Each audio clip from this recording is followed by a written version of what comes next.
বাজে প্রিপারেশন নিয়েও আগামীকালকে বাংলা প্রথম পত্র পরীক্ষায় তুমি কোপ দিয়ে আসতে পারবা।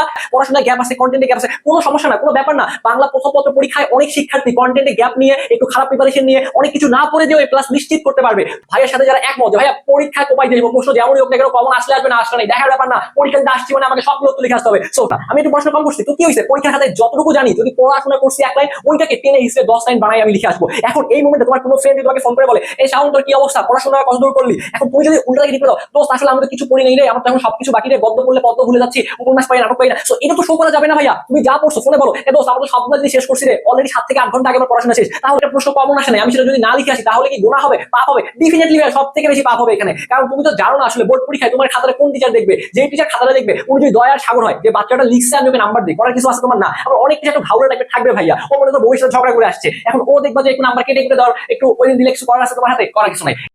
বাজে প্রিপারেশন নিয়েও আগামীকালকে বাংলা প্রথম পত্র পরীক্ষায় তুমি কোপ দিয়ে আসতে পারবা। আগামীকালকে বাংলা প্রথম পত্র পরীক্ষার মধ্য দিয়ে তোমাদের এইচএসসি পরীক্ষার জার্নি কিন্তু শুরু হতে যাচ্ছে। এমন অবস্থায় তোমাদের অনেকের প্রিপারেশন ভালো, আবার অনেকে খুব একটা ভালো মতো প্রিপারেশন নিতে পারো নাই। আমি কি তোমার কাছে একবারও জানতে চেয়েছি ভাইয়া যে তোমার প্রিপারেশন ভালো নাকি খারাপ? তোমার প্রিপারেশন ভালো খারাপ যেমনই হোক না কেন, সেই প্রিপারেশন নিয়েও তুমি আগামীকালকে বাংলা প্রথম পত্র পরীক্ষায় কোপ দিয়ে আসতে পারবা। এই মাস্টার প্ল্যান আজকের এই ভিডিওতে আমি শেয়ার করার চেষ্টা করবো। তো তোমরা যারা হতাশায় আছো, ডিপ্রেশনে আছো ভাইয়া, কোনো চাপ নেওয়া যাবে না, প্রিপারেশন যা নেয়ার অলরেডি তুমি নিয়েছো, এখন একটু রিল্যাক্স হও। আমি ধরে নিয়ে নিব যে অনেকেই হয়তো ভালো মতো পড়াশোনা করেছো, আবার অনেকের হয়তো বা কন্টেন্টে বাকি রয়েছে, বা মোটামুটি কিছু না কিছু তো পড়ছো। এখন যা পড়ছো এই পড়াশোনা দিয়েই তোমার যদি কনফিডেন্স 100% থাকে ভাইয়া, অবশ্যই আগামীকালকে তোমার পরীক্ষা ভালো হবে। তুমি জাস্ট একটা বিষয় মাথায় রাখবা, তুমি তো সেই ব্যক্তিটা, তুমি যখন এইচএসসি তে উঠছো তখন তুমি ডিসিশন কি নিয়েছিলা যে আমি এইচএসসি পরীক্ষায় ভালো একটা রেজাল্ট করবো, আমি জিপিএ ভাই পাবো, বা আমি আমার যে কাঙ্ক্ষিত যে রেজাল্ট সেটা আমি নিয়ে আসবো। তো এখন এমন কি হয়েছে, তোমার কেন মনে হচ্ছে তুমি পারবে না? ডেফিনেটলি তুমি পারবা, জাস্ট কনফিডেন্ট থাকো এবং নিজের আত্মবিশ্বাসটাকে 100% নিয়ে যাও। যদি 100% নিয়ে যেতে পারো তাহলে অলমোস্ট তোমার 80% রাস্তা কিন্তু ক্লিয়ার। মনে রাখবা আগামীকালকে যেহেতু তোমাকে পরীক্ষায় বসতে হবে, আগামীকাল যেহেতু তুমি পরীক্ষা দিতে যাবা, তার মানে বাংলা প্রথম পত্র পরীক্ষা তোমার ভালো হবে, এই ব্যাপারটা তুমি মাথায় ইনপুট দিয়ে নাও। এখন এমন অবস্থায় মনে হইতে পারে ভাইয়া পড়াশোনায় গ্যাপ আছে, কন্টেন্টে গ্যাপ আছে, কোনো সমস্যা না, কোনো ব্যাপার না। বাংলা প্রথম পত্র পরীক্ষায় অনেক শিক্ষার্থী কন্টেন্টে গ্যাপ নিয়ে, একটু খারাপ প্রিপারেশন নিয়ে, অনেক কিছু না পড়ে দিয়েও প্লাস নিশ্চিত করতে পারবে। তুমি তাদের মধ্যে একজন, যাদের একটু কন্টেন্টে গ্যাপ রয়েছে বা যাদের একটু ফাঁকিবাজি করছো, পড়াশোনা করো নাই, চাপ নিও না ভাইয়া, জাস্ট বিশ্বাসটা রাখো এবং আগামীকালকের পরীক্ষায় ঠান্ডা মাথায় তোমাকে পরীক্ষা দিয়ে আসতে হবে। এবং কিছু ব্যাপার আমি আজকে তোমাকে শেয়ার করব, এই ব্যাপারগুলো পরীক্ষার খাতায় তুমি যদি হুবহু কপি পেস্ট করে আসতে পারো ভাইয়া, ডেফিনেটলি তোমার এখন যেমন প্রিপারেশনই হোক না কেন, এটা নিয়েই তুমি পরীক্ষায় ভালো একটা রেজাল্ট করতে পারবা। নাম্বার ওয়ান হচ্ছে তোমাকে বিশ্বাস করতে হবে। সেকেন্ড যে জিনিসটা, যা পড়াশোনা করছো মানে এটা নিয়ে তোমাকে স্যাটিসফাই থাকতে হবে, কোনো ব্যাপার না। আমি একটু পড়াশোনা কম করছি তো কি হয়েছে, পরীক্ষার খাতায় যতটুকু জানি যদি পড়াশোনা করছি এক লাইন, ওইটাকে টেনে হিসেবে 10 লাইন বানাই আমি লিখে আসবো।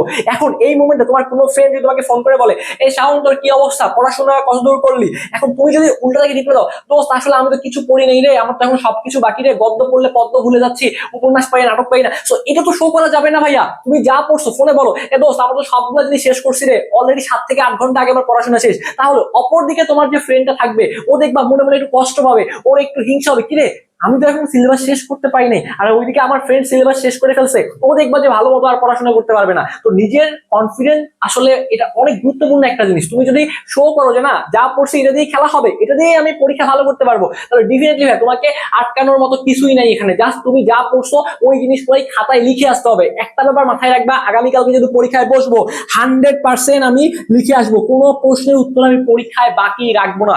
যদি আমাকে এ প্লাস পাইতে হয়, যদি আমাকে পাস করতে হয়, যদি আমাকে ভালো করতে হয়, তাহলে 100% উত্তর আমাকে পরীক্ষার খাতায় লিখে আসা লাগবে। প্রথম যে বিষয়টা নিয়ে আমি কথাবার্তা বলবো সেটা হচ্ছে যে বাংলা প্রথম পত্র পরীক্ষায় তুমি যত বেশি লিখবা তত বেশি তোমার নাম্বার পাওয়ার একটা সম্ভাবনা থাকবে। অর্থাৎ তুমি যদি কোনো একটা প্রশ্ন না লিখে আসো, সেই ক্ষেত্রে তোমার কিন্তু ভালো রেজাল্ট করার সম্ভাবনাটা কমে যাবে। কেন কমে যাবে খেয়াল করো, মনে করো তুমি 6টা প্রশ্ন লিখছো, এখন এই যে 6টা লিখছো, 6টাতে তোমাকে তো 10-এর মধ্যে 10 করে দিবে না। ধরো তুমি খুব ভালো মতো লিখে আসছো, সেই ক্ষেত্রে তোমাকে যদিও খুবই টাফ, তারপর আমি ধরে নিচ্ছি যে 6টা প্রশ্ন তোমাকে, এই 6টার মধ্যে 3টা খুব ভালো মতো লিখছো, প্রথম 3টা, এই 3টাতে তোমাকে 9 নাম্বার করে দিয়েছে, তাহলে 3 9 27 চলে আসতেছে, আর বাকি যে 3টা এখানে তোমাকে যদি 8 করে দেয় তাহলে 3 আসতে 24 চলে আসতেছে। তাহলে এইখানে তোমার সব মিলে কিন্তু 51 নাম্বার চলে আসতেছে। তার মানে খেয়াল করো, এই যে তোমার 6টা প্রশ্ন 60 এর মধ্যে কিন্তু তারপরেও তোমার 51, 60 বলবো তো না, এখানে 70 এর মধ্যে তোমার 51 চলে আসতেছে, কারণ তুমি লিখছো 6টা, একটা তুমি এমনিতেই লিখো নাই। তো সেক্ষেত্রে কিন্তু 51 নিয়ে আসলে ভালো রেজাল্ট করাটা অনেক বেশি চ্যালেঞ্জিং হয়ে যাবে। সেক্ষেত্রে তুমি মনে করো যে 7টা প্রশ্নই লিখে আসছো, তুমি যদি 7টা প্রশ্নই লিখে আসতে পারো, ধরো প্রথম 2টা খুব ভালো মতো লিখছো, এখানে তোমাকে 9 নাম্বার করে যদি দেয় তাহলে তোমার 9 দুগুণ 18 চলে আসতেছে। এরপরের 3টা মনে করো তুমি খুব একটা ভালো করে লিখতে পারো নাই, সেখানে তোমাকে মনে করো 8 করে দিয়েছে। 8 করে দিলেও বা তোমাকে ধরো যে এখানে কত করে দিবে, তোমাকে মনে করো 7 করে দিয়েছে। 7 করে দিলেও তুমি এখানে মনে করো পাইছো 3 7 21 নাম্বার পেয়ে গিয়েছো। তাহলে 3 4 5, বাকি 2টা প্রশ্নে মনে করো তোমাকে আবার 8 করে দিয়েছে। তো এখানে 8 দুগুণ 16 যদি তোমার আসে, তাও তুমি খেয়াল করো এখানে তোমার এখানে কত আসতেছে, দেখো 8 আর 6 তোমার 14, আর 1 হচ্ছে 15, 15 5 হাতে আছে 1, তাহলে 2 3 4 আর 1 5, তাহলেও দেখো তোমার এখানে 55 চলে আসতেছে। তো এইদিকে তুমি যদি 55 তুলতে পারো, আর এমসিকিউতে তোমার যদি দেখো 55 56 যদি তোমার এখানে আসে, আর এমসিকিউ যদি তুমি 24 থেকে 25টা গাইড করতে পারো, যদি 25টা গাইড করো তাহলে 5 5 10 শূন্য হাতে আছে 1 6 7 8, তাহলে কিন্তু তোমার এ প্লাস চলে আসতেছে। তার মানে একটু খেয়াল করবা, এইখানে তোমার এই যে ম্যাক্সিমাম শিক্ষার্থী দেখবা এমসিকিউর মধ্যে 24 থেকে 25 এই রেঞ্জে নাম্বার পাবে, বা 20 থেকে 24 এই রেঞ্জে নাম্বার পাবে। আমি যদি কম করেই ধরি যে তুমি এমসিকিউতে 24টা গাইড করবা, এবং লিখিত যে অংশটা রয়েছে সেইখানে তুমি যদি মোটামুটি যদি ভালো মতো লিখে আসতে পারো, বা 7টা প্রশ্ন লিখে আসতে পারো, তারপরে তোমাকে 56 থেকে 58 এই রেঞ্জের নাম্বার দিবে। যদি 56 দেয় তোমার এখানে 14 নাম্বারও যদি কেটে নেয়, তারপরে 6 আর 4 10 শূন্য হাতে আছে 1 6 আর 2 8, তারপরে তোমার কিন্তু এ প্লাস চলে আসতেছে। আর যারা পাস ফেল নিয়ে টেনশন করতেছো, মানে যা সবগুলো লিখে আসলে ডেফিনেটলি তোমার পাস হবে। কেন পাস হবে, দেখো তোমার 7টা প্রশ্ন তুমি যদি লিখে আসো, তোমার পাস করতে লাগবে সিকিউর মধ্যে 23 লাগবে, এমসিকিউর মধ্যে 10 লাগবে। এটা কি কোনো ব্যাপার ভাইয়া? জাস্ট পরীক্ষায় বসলে তুমি পাস করতে পারবা। সো কনফিডেন্স রাখো, আর এই মুহূর্তে কখনো তুমি রেজাল্ট নিয়ে চিন্তা করবা না যে আমার জিপিএ 5 না আসলে আমার সবকিছু শেষ, আমার বাংলা প্রথম পত্রে এ প্লাস না আসলে আমার সবকিছু শেষ। এই ব্যাপারগুলো মাথায় কোনোভাবেই নিয়ে আসা যাবে না। রেজাল্ট জাস্ট হচ্ছে একটা সংখ্যা।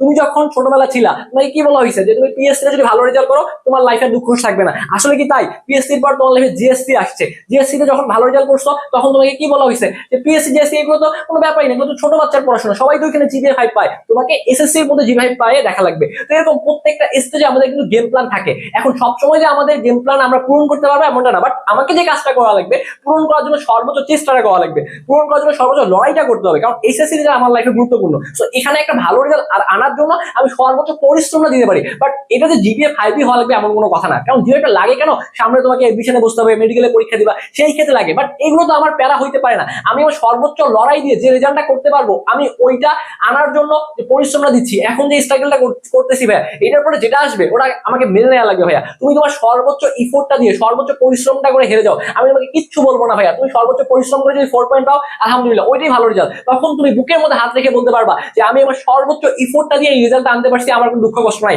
বাট তুমি যদি সর্বোচ্চ ইফোর্টটা না দাও তাহলে কিন্তু ভাইয়া তখন তোমার আফসোস থেকে যাবে। তো এই জন্য যা পড়ছি এখন তো এক্সট্রা করে পড়াশোনা করার মতো কিছু না, আর এক্সট্রা করে তো পড়ার আসলে সময় নাই। এখন তুমি যা পড়ছো ওইটা নিয়ে লড়াই করতে হবে, ওইটা নিয়ে ঝাঁপায় পড়তে হবে, ওইটা নিয়ে আমাকে একটা ভালো রেজাল্ট করে আসতে হবে। তো এইভাবে তোমাকে একটা গেম প্ল্যান করা লাগবে। প্রথমেই খেয়াল করো গদ্যের যে অংশটা, এখান থেকে তোমার 2টা লেখা লাগবে, পদ্য থেকে লিখবা 2টা, তাহলে 2 2 4টা, নাটক থেকে একটা 5টা, উপন্যাস থেকে একটা 6টা। এরপরে আরেকটা প্রশ্ন তুমি যেটা লিখবা সেটা তুমি চাইলে গদ্য থেকে লিখতে পারো অথবা নাটক উপন্যাস থেকে লিখতে পারো, কারণ এই জায়গায় কথাগুলো হচ্ছে একটু বানায় লেখা যায়। লেখার ক্ষেত্রে সব থেকে ইম্পর্টেন্ট যে ব্যাপারটা মাথায় রাখবা, তুমি মনে করো প্রথম পৃষ্ঠা, প্রথম যে প্রশ্নটা লিখছো, প্রথম প্রশ্নটা লিখছো 5 পৃষ্ঠা, তাহলে প্রথম প্রশ্ন যদি 5 পৃষ্ঠা লেখো, চেষ্টা করবা 7টা প্রশ্ন তুমি 5 পৃষ্ঠা করে লিখবা, 5 5 এর পয়টাও 5 তার পয়টাও 5, সবগুলোই 5 পৃষ্ঠা করে লিখবা। এখন এটার পিছনে আসলে বেসিক্যালি কিছু কারণ রয়েছে, কারণ স্যাররা আসলে দেখবে যে আসলে তোমার মানে এই যে তুমি যে প্রথমটা যে 5 পৃষ্ঠা লিখছো, পরেরটাও 5 পৃষ্ঠা, সবগুলোই 5 পৃষ্ঠা, তার মানে তোমার যে ফ্লোটা সেই ফ্লোটা তোমার ঠিক আছে, তুমি সবগুলো একই প্যাটার্নে লিখে আসছো, সেই ক্ষেত্রে ভালো নাম্বার পাওয়ার কিন্তু একটা পসিবিলিটি থাকবে, এবং স্যাররা কিন্তু অবশ্যই ওই জায়গাটা ভালো মার্কস দিবে। এখন অনেকে মনে করতে পারো যে ভাইয়া কোনো একটা প্রশ্ন কমন আসে নাই, আমি সেটা যদি না লিখে আসি তাহলে কি গোনা হবে, পাপ হবে? ডেফিনেটলি ভাইয়া সব থেকে বেশি পাপ হবে এখানে, কারণ তুমি তো জানো না আসলে বোর্ড পরীক্ষায় তোমার খাতাটা কোন টিচার দেখবে। যে টিচার খাতাটা দেখবে উনি যদি দয়ার সাগর হয়, যে বাচ্চাটা লিখছে আমি ওকে নাম্বার দিই, করার কিছু আছে তোমার না। আবার অনেক টিচার তো ঘাউরা ঝগড়া টাইপের থাকবে ভাইয়া। ও মনে করো বউয়ের সাথে ঝগড়া করে আসছে, এখন ও দেখবা যে একটু নাম্বার কেটে কেটে দেওয়ার, একটু ওই দিন দিলে কিছু করার আছে তোমার হাতে, করার কিছু নাই। এই জন্য আসলে এই ব্যাপারগুলো আসলে অনেকটা লাখের উপর ডিপেন্ড করে। তুমি খাতায় লিখে আসো না, তোমার কাজ কি পরীক্ষা দাও, তোমার কাজ কি 100 মার্কসের উত্তর করে আসা, কত নাম্বার পাবা, রেজাল্ট কি আসবে এটা পরবর্তীতে ছেড়ে দাও। তুমি রেজাল্ট নিয়ে ভাববা না, স্যার তোমাকে কিরকম মার্কস দিবে সেটা নিয়ে ভাবার দরকার নেই। তোমার কাজ হচ্ছে সবগুলা প্রশ্নের উত্তর যেন খাতায় থাকে এইটা মেক শিওর করতে হবে। আগামীকাল অনেক শিক্ষার্থী বাংলায় 7টা প্রশ্ন লিখতে পারবে না। তুমি আজকে ভিডিওটা দেখছো মানে তুমি আগামীকালে 7টা সৃজনশীল লিখে আসবা। যদি 5 পৃষ্ঠা করে লিখো সবগুলোই 5 পৃষ্ঠা, 4.5 করে লিখলে সবগুলোই 4.5 পৃষ্ঠা। আমি যদি তোমাকে শেষ সময় একটু ফরম্যাট শিখাই, আমি তোমাকে বলছি যে টেনে হিস্ট্রি লেখা বড় করতে হবে, আমি যে কাজটা করতাম সব সময়, আমার একটা বন্ধু মনে করো ওই যে ভার্সিটিতে পরীক্ষা যখন দিচ্ছি, আমার একটা বন্ধু লেখে 4 পৃষ্ঠা, ওইটা যদি আমি লিখি সেটা মিনিমাম হবে 10 পৃষ্ঠা। কেন ভাইয়া 10 পৃষ্ঠা হয়? আমার কথা হচ্ছে ভাই আমাকে খাতা ভরাইতে হবে, আদারওয়াইজ কোনো অপশন নাই। তুমি 1 নাম্বার প্রশ্ন সুন্দর করে দিলা, এখানে এখানে লিখলা যে 1 নং প্রশ্নের উত্তর, এটা তুমি সুন্দর করে নীল কালি দিয়ে লিখবা, লিখে মার্ক করলা। তোমাকে কথা হচ্ছে ভাই পৃষ্ঠা ভরাইতে হবে। এখানে তুমি ক নাম্বার লিখছো, 1 লাইন 1.5 লাইনে শেষ। এখন খ নাম্বারে যখন আসছো এখানে একটা স্টেপ, এটা হচ্ছে 1 প্যারায় শেষ, এখানে 2টা প্যারা হবে, একটা প্যারা তারপর এখান থেকে এই যে আরেকটা প্যারা, এমন করে লিখবা যেন অল্প লিখতেই পৃষ্ঠা ভরে যায়। এবং একটা ব্যাপার মাথায় রাখবা, এই যে ক নাম্বার হচ্ছে তোমার জ্ঞানমূলক, খ নাম্বার হচ্ছে অনুধাবনমূলক। এই জ্ঞান এবং অনুধাবনমূলক ভুল করা যাবে না। জ্ঞান এবং অনুধাবনমূলক ভুল করলে পরের গ এবং ঘ যতই ভালো লেখো না কেন স্যাররা কিন্তু নাম্বার কমাই দিবে। এখন মনে করো কোনো একটা প্রশ্নের জ্ঞানমূলক তোমার একবারই কমন আসে নাই, এখানে যদি টাটকা নাম্বার লিখলেই একবারই পারো না, কোনো আইডিয়া নাই, সেক্ষেত্রে ওইটা লেখার দরকার নেই, স্কিপ করে খ, গ এবং ঘ লিখো। কারণ স্যার যখন প্রথমেই দেখবে তুমি জ্ঞানমূলকে ভুল করে ফেলছো, তখন কিন্তু পরবর্তী প্রশ্নগুলো ভালো লিখেও কিন্তু নাম্বার আসবে না। তো আমার কথা হচ্ছে 7টাই লিখবো, বাট এই যে আমি তোমাকে বললাম জ্ঞানমূলকের যে অংশটা, এখানে যদি একান্তই সংখ্যামূলক কোনো তথ্য যায়, যদি একবারই অজানা হয় তাহলে জ্ঞানমূলকটা ফাঁকা রাখে ভাই বাকিগুলো লিখো, তাহলে তোমার দেখবা যে নাম্বার বেশি চলে আসতেছে, কারণ ভুল লেখা যাবে না প্রথমটার মধ্যে।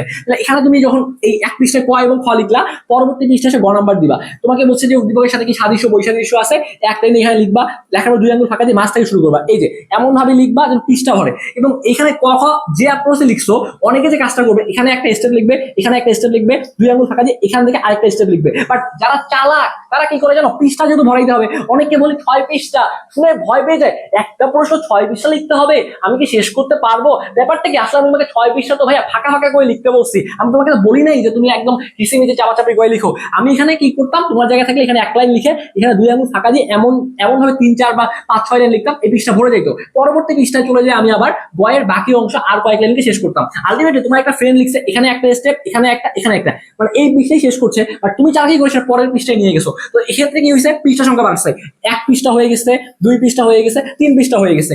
এরপরে যখন তুমি ঘ নাম্বার প্রশ্ন লিখবা, মনে করো তুমি ঘ নাম্বার লিখতেছো, সেম ভাবে ঘয়ের মধ্যে ওই ক নাম্বারের স্টেপ, এখানে যে 1 2, মানে জাস্ট তোমাকে যা বলছে যদি উদ্দীপকের সাথে একমত হও একমত জানাও, না হলে না জানাও। আবার এমন স্টেপে লিখবা যেন পৃষ্ঠাটা ভরে যায়। তো যখন এই পৃষ্ঠা তোমার ভরে গেল, তাহলে তোমার 2টা স্টেপ হয়ে গেছে, আরো তোমাকে 2 স্টেপ লেখা লাগবে। প্রথমের স্টেপে জাস্ট জ্ঞানমূলক যা বলছে তাই লিখবা, পরবর্তী স্টেপে শুরু করবা হচ্ছে বইয়ের কথা দিয়ে, বইয়ের কথা দিয়ে। এবং এই বইয়ের কথা যখন লিখতেছো, এখানে তুমি একদম জাস্ট বইয়ের কথা লিখতে হলে নাম্বার বেশি পাবা। পরবর্তী স্টেপে এসে তুমি কি করবা, উদ্দীপক আর বই মিলাই লিখবা, উদ্দীপক আর বই, ঠিক আছে, এই স্টেপে উদ্দীপক প্লাস বই মিলাই লিখবা। তো আমি কি করতাম, একটা স্টেপ 2টা স্টেপ এটা এমন ভাবে লিখতাম, দেখা যাইতো যে এই জায়গায় এসে আমার স্টেপ শেষ হইতো, মাঝ বরাবর এসে স্টেপ শেষ হইতো, 2 আঙ্গুল ফাঁকা দিয়ে এখান থেকে লেখা শুরু করতাম, ওই পৃষ্ঠাতে লিখতাম, পরবর্তী পৃষ্ঠায় আবার চলে আসতাম। তাহলে একটা স্টেপ 2টা স্টেপ 3টা এখান থেকে শুরু করে পরবর্তী পৃষ্ঠার মাঝ বরাবর আসে আমার আরেকটা স্টেপ শেষ হইতো। এবং লাস্ট স্টেপে ওই বইয়ের কথা উদ্দীপকের কথা মিলাই লিখে একটা মন্তব্য করে দিতাম, শেষ। তাহলে কয় পৃষ্ঠা হইলো, 1 2 3 4 5 6।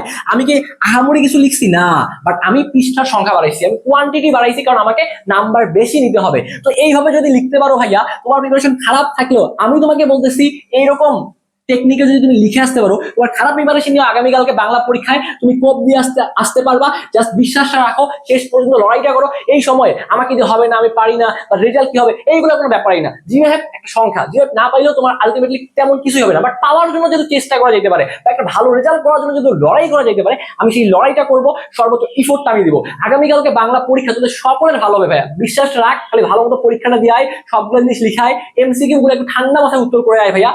বাংলা প্রথম পত্র পরীক্ষায় আহামরি কোনো কঠিন কিছু না, এটা একটা সহজ একটা জিনিস। এবং প্রশ্নটা হাতে পাওয়ার পরে তুমি একটা জিনিস মনে করবা, যে প্রশ্ন সহজ আসলে আমার কাছে সহজ, প্রশ্ন কঠিন আসলে আমার কাছে সহজ, প্রশ্ন যাই আসুক না কেন আমি 100% উত্তর করে আসবো।